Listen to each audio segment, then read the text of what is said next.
السلام علیکم ورحمۃ اللہ وبرکاتہ۔ محترم ناظرین، ابھی ہم شعبان کے مہینے سے گزر رہے ہیں۔ یہ بہت ہی اہم مہینہ اور بہت ہی فضیلتوں والا مہینہ ہے۔ خاص طور سے اس مہینے میں جو ایک رات آنے والی ہے شب بارات کے نام سے، اس مہینے اس رات کے بارے میں بہت سے لوگوں کا سوال ہوتا ہے کہ ہم اس رات میں کیا کریں جو اللہ بھی خوش ہو جائے، اللہ کے نبی بھی خوش ہو جائے۔ تو اس ویڈیو میں میں آپ کو وہی ڈاٹس کلیئر کرنے والا ہوں اور یہی سب باتیں بتاؤں گا جو اس رات میں اللہ کے نبی سے ثابت ہے۔ تو اصل میں اس مہینے کے بارے میں اللہ رب العزت کے اس نبی نے فرمایا کہ اس مہینے میں بندوں کے اعمال اللہ کے سامنے پیش ہوتے ہیں، اور اللہ رب العزت کے سامنے جب پیش ہوتا ہے تو میں یہ چاہتا ہوں کہ میں روزے سے رہوں جب ہمارے اعمال اللہ کے سامنے پیش ہوں۔ تو اسی لیے اس مہینے میں اللہ کے نبی سب سے پہلی بات کہ خوب روزے رکھا کرتے تھے، نفلی روزوں کا اہتمام فرماتے تھے۔ تو پتہ یہ چلا کہ اس مہینے میں ہم سب کو بھی نفلی روزوں کا اہتمام کرنا چاہیے، پہلی بات۔ دوسری بات جو شب برات کے تعلق سے ہے کہ شب برات میں اللہ کے نبی نے فرمایا کہ قوموا لیلھا وصوموا نہارھا، کہ اس شب برات کی یعنی 15ویں شعبان کی رات میں جو قیام کرو، جگو، اللہ کی عبادت کرو، اللہ کی بندگی کرو، اور دن اس کے بعد والے دن میں روزہ رکھو۔ یہ اللہ کے نبی کا فرمان ہے، اور اس مہینے میں ہمیں وہی کام کرنے ہیں جو اللہ کے نبی سے ثابت ہے۔ تو چاہیے یہ کہ ایک مرتبہ حضرت عائشہ رضی اللہ عنہ فرماتی ہیں کہ ایک مرتبہ حضور صلی اللہ علیہ وسلم کی باری میرے پاس تھی، تو حضور میرے پاس آئے اور کپڑا اتار ہی رہے تھے کہ پھر پہن کر جو ہے وہ چلے گئے۔ تو مجھے یہ رشک ہوا، مجھے ڈر ہوا کہ کہیں ایسا تو نہیں ہے کہ میری باری میں کسی اور بیوی کے پاس اللہ کے نبی جا رہے ہیں۔ تو حضور صلی اللہ علیہ وسلم کے پیچھے پیچھے حضرت عائشہ جاتی ہیں تو کیا دیکھتی ہیں کہ ایک قبر میں جنت البقیع میں جو ہے اللہ کے نبی جا رہے ہیں اور وہاں پوری امت کے لیے دعا کر رہے ہیں۔ تو حضرت عائشہ فرماتی ہے کہ میں دوڑے دوڑے اپنے گھر میں آئی اس حال میں کہ اللہ کے نبی بھی میرے پیچھے آئے۔ تو پوچھا کہ اے عائشہ کیا بات ہے، تم کیوں کانپ رہی ہو، کیوں ہانپ رہی ہو تیز دوڑنے کی وجہ سے؟ تو میں نے کہا کہ اللہ کے نبی مجھے رشک ہوا کہ کہیں آپ مجھے چھوڑ کر کسی اور بیوی کے پاس چلے گئے۔ تو اللہ کے نبی نے فرمایا کہ نہیں عائشہ، میں اللہ کا نبی ہوں اور میں کسی پر ظلم نہیں کرتا۔ تو پتہ یہ چلا کہ اللہ کے نبی اس رات میں قبرستان بھی گئے ہیں، لیکن قبرستان کس طرح گئے ہیں کہ اپنی بیوی کو بھی نہیں بتایا۔ لیکن آج ہمارا معمول کیا ہے کہ ہم قبرستان تک پوری لائٹوں کا اور جو ہے کمکموں کا سجاتے ہیں اور اس میں بھیڑ کے ساتھ جماعتوں کے ساتھ جاتے ہیں۔ یہ بالکل اللہ کے نبی سے ثابت نہیں ہے، بلکہ اللہ کے نبی تنہائی میں گئے۔ تنہائی میں جانا بھی چاہیے، لوگوں کو فاتحہ پڑھنی چاہیے، دعا کرنی چاہیے، یہ پہلی بات۔ اس کے بعد دوسری بات یہ ہے کہ اس رات میں اللہ رب العزت آسمانی دنیا پر غروب شمس یعنی شام مغرب کے وقت سے لے کر فجر تک اللہ رب العزت آسمانی دنیا پر آ کر ہمیں پکارتا ہے کہ ہے کوئی مانگنے والا، ہے کوئی مغفرت چاہنے والا، ہے کوئی رزق کا طلب کرنے والا۔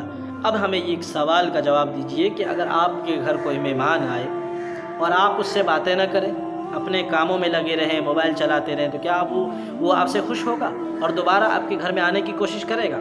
ہرگز نہیں کرے گا، اس لیے کہ آپ کے گھر وہ گیا، آپ نے اس کے اکرام نہیں کیا، آپ نے اس کی عزت نہیں کی۔ تو جب احکم الحاکمین بادشاہوں کا بادشاہ ہمارے یہاں آ رہے ہیں اور ہم سے مطالبہ کر رہے ہیں کہ مانگو کیا مانگتے ہو، میں دینے کے تیار ہوں، پھر اس سے میں نہ مانگوں، تو میرے لیے محرومی کی بات، بد نصیبی کی بات۔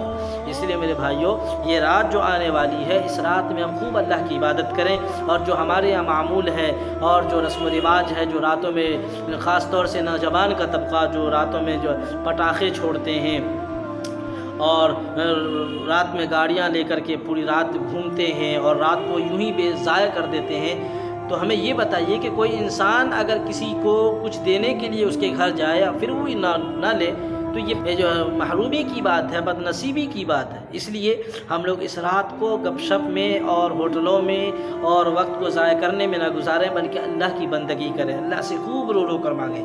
اس لیے کہ اللہ کے نبی نے فرمایا کہ 5 راتیں ایسی ہیں جس میں اللہ رب العزت دعا رد نہیں کرتا، یعنی قبول کرتا ہے۔ 5 راتیں کیا ہیں؟ جمعہ کی رات، رجب کی پہلی رات، اور عیدین کی رات یعنی عید اور بقرعید کی رات، اور پھر شعبان کی 15ویں رات۔ تو یہ 5 راتیں اللہ کے نبی نے فرمایا کہ اس میں دعا قبول ہوتی ہے۔ تو پھر ہم اللہ سے نہ مانگیں اور گپ شپ میں اور خرافات میں ہم وقت کو گزار دیں، تو ہمارے لیے بد نصیبی کی بات۔ اس لیے میرے بھائیوں، ہم لوگ خرافات میں نہ پڑیں اور اللہ کے رسول کی بتائی ہوئی تعلیمات پر عمل کریں، اور اس مہینے کی قدر کو پہچانیں، اور اس مہینے میں زیادہ سے زیادہ نفلی روزہ رکھیں، اور اس رات کی قدر کریں جو شعبان کی 15ویں رات۔ اور دوسری بات ہمارے یہاں معاشرے میں یہ ہے کہ شیطان تو چاہتا ہی ہے کہ انسان کا کھلا ہوا دشمن ہے، قرآن میں بھی بتایا گیا تو شیطان چاہتا ہے کہ اللہ جب اس دنیا میں اللہ اپنے بندوں کی مغفرت کرنے کے لیے آیا تو ہم اپنے اس اللہ کے بندوں کو کیسے ہم منتشر کر دیں، کیسے اس کو دوسرے کاموں میں الجھا دیں۔ تو ہمارے یہاں بدعات چلا ہے، حلوہ اور پوری کیا کیا بنانے میں لوگ وقت کو ضائع کرتے ہیں، تو شیطان اس سے بڑا خوش ہوتا ہے۔ شیطان کو ایک بہانہ مل گیا کہ اس کو شیطان کو کہ وہ حلوہ پوری اور کیا کیا بنانے میں اس کا وقت ضائع کرو تاکہ اللہ سے مانگنے کا اسے وقت ہی نہ ملے، اور جب یہ اس سے فارغ ہو جائے تو تھک جائیں اور سو جائیں۔ میرے بھائیوں، یہ سب بدعات ہے جو اللہ کے نبی سے ثابت نہیں ہے۔ اللہ کے نبی نے ایسا اعمال نہیں کیا ہے۔ اللہ کے نبی تو ہمیں یہ سکھلایا کہ اللہ سے مانگیں اور رات میں جگیں، خوب نفل پڑھیں، خوب عبادات کریں، اور اس کے دن بعد والے دن میں روزہ رکھیں۔ تو پھر ہم اس رات میں آتش بازی کریں اور بائک سے جو ہے پورے بازار میں گھومیں اور وقت کو ضائع کریں اور حلوہ پوری بنا کر کے۔ اور یہ بہت سے لوگوں کا عقیدہ ہے کہ حضور صلی اللہ علیہ وسلم کا جب یہ دانت شہید ہوا تھا تو انہوں نے حلوہ کھایا تھا۔ تو میں اس کی تاریخ اگر پڑھیں گے تو حضور صلی اللہ علیہ وسلم کے جو دانت شہید ہوئے تھے وہ جو ہے شوال کے مہینے میں ہوئے تھے۔ تو یہ کہاں کی جو ہے ذہن میں اور فطور آ گیا کہ شوال میں اللہ کے نبی کے دانت شہید ہوئے اور 10 مہینے کے بعد شعبان میں حلوہ کھائیں گے۔ یہ سب بے تکی باتیں ہیں، یہ سب بے فالتو باتیں ہیں جس کا اسلام سے کوئی تصور نہیں، اسلام میں کوئی اس کا جو ہے رواج نہیں ہے۔ اس لیے میرے بھائیوں، یہ وقت کو ضائع کرنے سے بچیں۔ میرا مقصد کہنے کا یہ ہے کہ وقت کو اللہ کے بندگی میں اور اللہ سے مانگنے میں گزاریں۔ فالتو کاموں میں، گپ شپ میں، ہوٹل بازی میں، رات میں ہلر بازی میں کتنے لوگ تو ایسے ہیں جو کتنے دکانوں کو نقصان پہنچاتے ہیں، کتنی گاڑیاں توڑتے ہیں اور کتنے لوگوں کو نقصان پہنچاتے ہیں۔ تو ہمارا مذہب تو یہ کہتا ہے کہ ہمارا پڑوسی ہو یا پھر ہم مسلمان اس وقت کہلائیں گے جب ہمارے ہاتھ سے، ہمارے زبان سے کسی کو تکلیف نہ پہنچے۔ ہم پٹاخے پھوڑتے ہیں، کتنے لوگوں کو تکلیف ہوتی ہے رات میں۔ وہ پٹاخے پھوڑنے والی رات نہیں ہے بلکہ اللہ سے رو کر مانگنے والی رات۔ ہمارا کوئی کام نہیں ہو رہا، ہم اللہ سے رو کر مانگیں، اللہ سے دعا کریں۔ بس اسی لیے اللہ رب العزت نے ہمیں وہ رات دیا ہے۔ اسی لیے میرے بھائیوں، وقت ضائع کرنے سے بچیں اور اس رات کی فضیلت کو جان کر کے اس کو ماننے والوں سے پوچھیں۔ اس رات میں خوب نفلیں پڑھیں، خوب عبادات کریں، اور جو بے تکی باتیں ہمارے سماج میں ہیں اس سے ہم لوگ احتراز کریں، اللہ کی بندگی کے ساتھ، اللہ کی عبادت کے ساتھ، اللہ کی ربوبیت کو پہچانتے ہوئے، تب اللہ بھی ہم سے خوش ہوگا۔ اور انشاءاللہ جو ہمارا بجٹ آگے کا بننے والا ہے کہ اسی رات میں اللہ رب العزت کتنے کو کتنا عمر دینا ہے، کتنا رزق دینا، یہ سارا بجٹ جو تیار ہوتا ہے، ہم سب یہ دعا کریں اور کوشش کریں کہ اللہ کے نبی نے جس طریقے سے ہمیں سبق دیا کہ ہم اس مہینے میں زیادہ تر، حضرت اسامہ رضی اللہ عنہ غالباً حضور صلی اللہ علیہ وسلم سے سوال کیا تھا کہ اے اللہ کے نبی، میں نے اس مہینے کے علاوہ کسی مہینے میں آپ کو نفلی روزہ اتنا رکھتے ہوئے نہیں دیکھا۔ آپ نے فرمایا کہ اس مہینے کی جو فضیلت ہے اس سے لوگ غافل ہیں۔ میں یہ چاہتا ہوں کہ اس مہینے میں اللہ کے سامنے جو ہمارے اعمال پیش ہوں تو میں روزے سے ہوں۔ اسی لیے میرے بھائیوں، ہم سب یہ کوشش کریں کہ ہم نیک اعمال اس مہینے میں خوب کریں تاکہ ہمارے اعمال جو اللہ کے سامنے پیش ہو تو ہماری نیکیوں کا جو ہے انبار ہو، اللہ ہم سے خوش ہو جائے۔ اللہ رب العزت ہم سب کو پکا سچا مسلمان بنائے اور دین پر عمل کرنے والا بنائے، اور جو خرافات ہیں، جو بدعات ہیں، جو ہمارے اس رات کے متعلق لوگوں نے گڑھا ہے، قبرستان تک جو ہے لائٹیں سجائی جاتی ہیں، قمقمے لگائے جاتے ہیں، جس طرح یہودیوں کا اور جس طرح غیر مسلموں کا تہوار یہ ہولی اور دیوالی کے موقع پہ سجایا جاتا ہے۔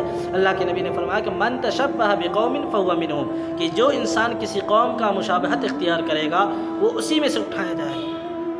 تو ہم سب کو چاہیے کہ دوسرے قوموں کا جو مشابہت اختیار نہ کریں، اس کے طریقے کو اختیار نہ کریں، بلکہ اللہ نے جو دین ہمیں دیا ہے اس دین کی حفاظت کریں، اپنے ایمان کی حفاظت کریں۔ اس لیے کہ ہمارا سماج، ہمارا معاشرہ آج ایسے حالات میں ہے کہ ہر جگہ ایمان کے لٹیرے موجود ہیں۔ ہمارے مسلم بچیاں مرتد ہو رہی ہیں، لوگ اس کو جو غیر مسلم یہ ارادہ کر چکے ہیں کہ مسلمان لڑکیوں کو پھنسا کر کے اس کو ایمان سے محروم کر دینا، اس کی عزتوں کو اس سے کھلواڑ کر دینا۔ یہ ہم سب دعا کریں کہ اللہ ہماری بچیوں کو، ہمارے مسلمان ماؤں بہنوں کی عزت و آبرو کی حفاظت فرمائے، ہم سب کو صحیح راستہ پر چلنے کی توفیق عطا فرمائے۔ وآخر دعوانا ان الحمد للہ رب العالمین۔